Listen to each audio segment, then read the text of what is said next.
Assalamu alaikum. Aujourd'hui, nous allons parler d'un sujet très intéressant, l'épigénétique. Alors, c'est quoi l'épigénétique? C'est l'étude de la nature des mécanismes modifiant de manière réversible, héritable et stable l'expression des gènes sans changer l'ADN. C'est-à-dire que c'est l'étude des changements d'activité des gènes. l'ADN ما راح تتقاس بصح c'est juste que l'expression تاعو اللي راح تتبدل. باش نفهموا واش معناتها l'épigénétique نهضروا على le premier exemple. Bon, chez la souris a un gène agouti qui est responsable de la coloration unique ou bicolore du pelage. Par exemple, la souris à droite. Le gène تاعها il a été hyperméthylé et l'expression de le gène s'est éteint. Donc la souris par conséquence, elle est saine et de couleur brune. Par contre, la souris de gauche, ce même gène agouti est peu méthylé. Il est donc actif et par conséquence la souris est jaune, susceptible d'être obèse ou de présenter un diabète ou même un cancer.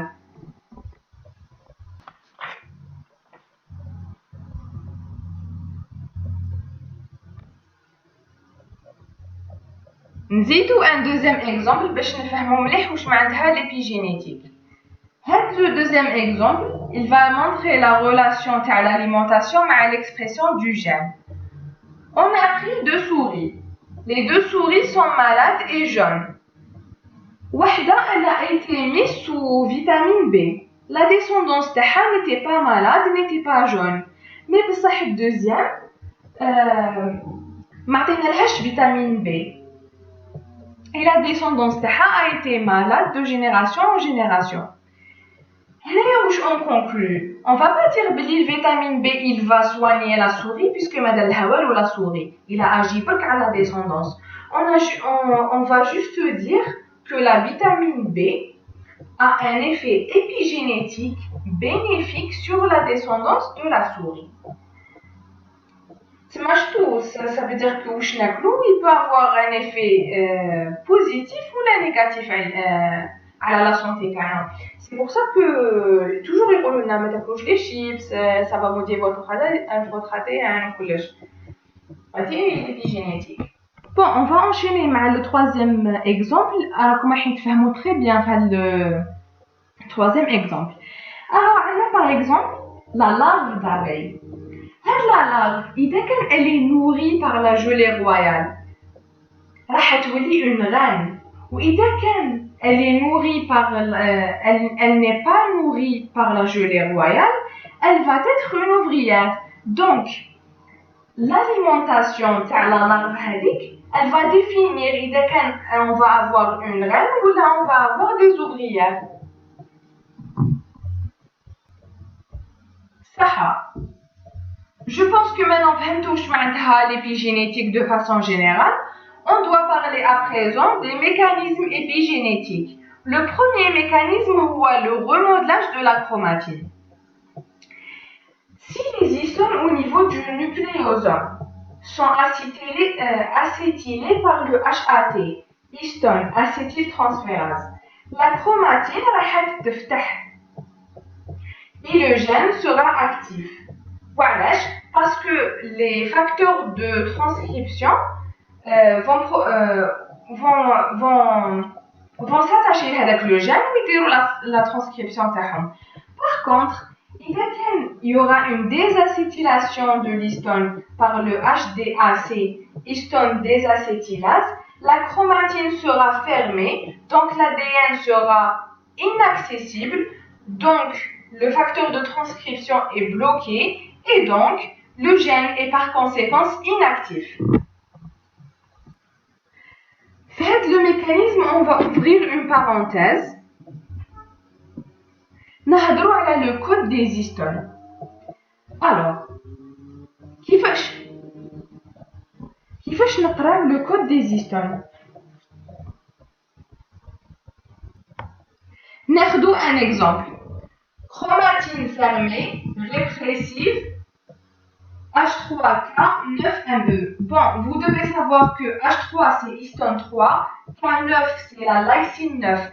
هذا K c'est رمز تاع lysine. قريتوهم en biochimie. ME c'est méthylé. Donc, qu'est-ce que ça veut dire H3K 9ME? Ça veut dire que la lysine 9 de l'histone 3 est associée à une répression de la chromatine lorsqu'elle est méthylée. Bon, باش نشوف est-ce que فهمتوا هذا le passage. Laissez-moi un commentaire.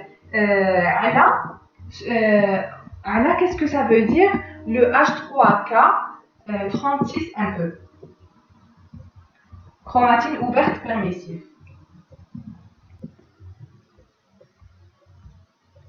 Ok, donc on va parler du deuxième mécanisme épigénétique, la méthylation de l'ADN. L'enzyme DNMT, c'est le DNA méthyltransférase qui est capable de méthyler les nucléotides de l'ADN en utilisant un cosubstrat SAM. SAM, ça veut dire S-adénosylméthionine, impliqué dans le transfert de groupes méthyl. Ce qu'il faut savoir, c'est que le DNMT, on a DNMT 1, 2 et 3. DNMT 1, il est responsable du maintien de la méthylation sur les brins d'ADN. Le DNMT 3A et 3B est responsable de l'ajout de nouvelles marques de méthylation sur l'ADN.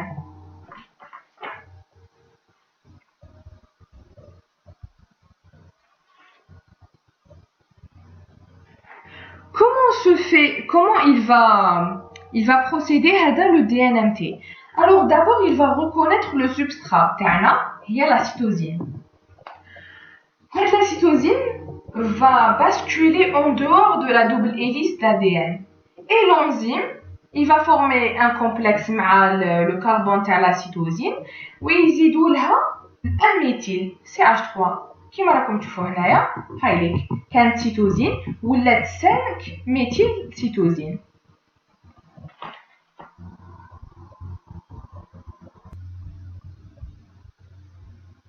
Ce qu'il faut retenir dans la partie, c'est que le site de méthylation et les résidus cytosine de dinucléotides palindromiques 5' CG 3'.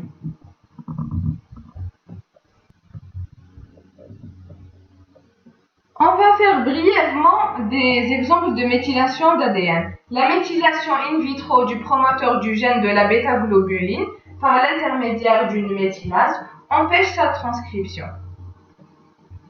D'ailleurs, لازم تعرفوا بلي كاين هكا des traitements de déméthylation de l'ADN qui sont actuellement promus.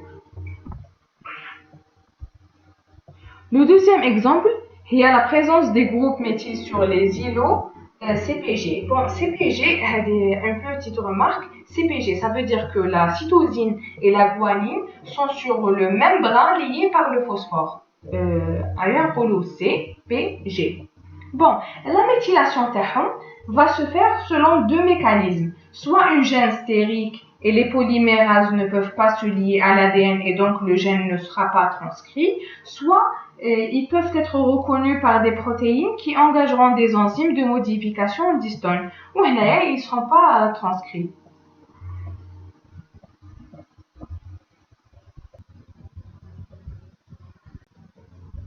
Ok, à présent, on va parler du troisième mécanisme épigénétique qui est la déméthylation d'ADN. Elle est incomprise. Ça, généralement, c'est que l'hyperméthylation d'un promoteur génique va entraîner sa répression. Et la déméthylation a plus tendance à l'activer. Le passage, il faut juste تقراوه باش تكون عندكم une idée. C'est que la déméthylation se fait par deux mécanismes, واحد passif, واحد actif. Le passif, c'est l'activité de DNMT qui va être plus faible, qui va entraîner une déméthylation passive est progressive au cours des mitoses successifs, donc intervient avec la réplication, après la réplication. Et la déméthylation active, c'est par les familles, la famille TET, la famille AID et la famille des glycosylases.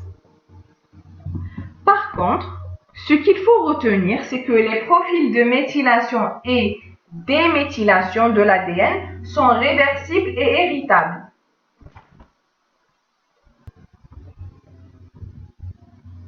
Pour finir avec la méthylation de l'ADN, on va parler de la méthylation et le cancer. وشنو هي العلاقة تاعها مع لو كونسير؟ كيما رانا نشوفوا هنايا عندنا ADN راهو hyper méthylé. هنايا سي لا سيتوياسيون نورمال. في لو كا تاع ان كونسير واش راح يصرى اون هيبوميثيلاسيون جلوبال، راح تعطينا اون انستابيليتي جينوميك.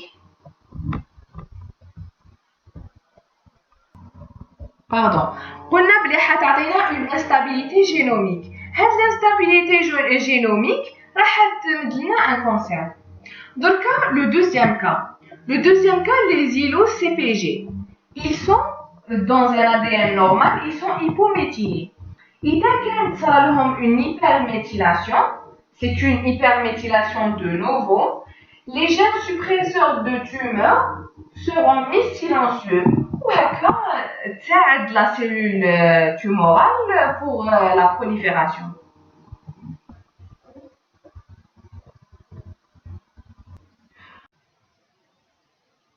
Ok, pour le dernier point de ce cours, nous allons parler des thérapies épigénétiques. Bien sûr, la thérapie va consister à agir sur l'expression des gènes. On va prendre un exemple, l'exemple du cancer des poumons. La thérapie consiste à réactiver les gènes suppresseurs de tumeurs silencieux en empêchant la méthylation de l'ADN. Qui fait on va empêcher la méthylation de l'ADN? On va remplacer la cytosine, qui est méthylable, par un analogue non méthylable, par exemple la 5-azacitidine. Voilà, je vous remercie pour votre attention. C'est fini pour la vidéo d'aujourd'hui. Je vous vois la prochaine fois dans une autre vidéo, Inch'Allah.